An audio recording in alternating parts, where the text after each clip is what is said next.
ते खरंच आज माझ्या मनाला खूप भावलं की तुम्ही आमची इतक्या मोठ्या पातळीवर दखल घेतलेली आहे आणि त्याच्यासाठी आम्ही कुठंतरी ते जे काही तुम्ही कार्यक्रमाचे अध्यक्ष श्रीमती पाटील मॅडम तसेच व्यासपीठावर सर्व विराजमान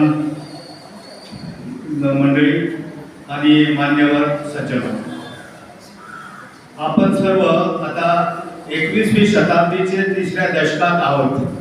2025 सुरू आहे आणि ह्या 2025 सालाचा 1 ऑक्टोबर हा दिवस जागतिक ज्येष्ठ नागरिक दिवस म्हणून हा संबंध भारतामध्ये साजरा केला जातो.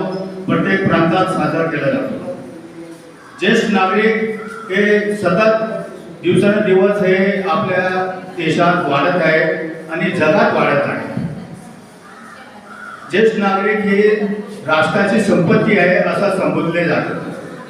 आज राजभवन ज्येष्ठ नागरिक महासंघ, राजनागरिक संघ आणि विधी समिती संगमनेर तसेच ओंकारनेट मातपाणी विधी महाविद्यालय आणि वकील संघ यांच्या वतीने आजचा हा कार्यक्रम आयोजित करण्यात आलेला आहे.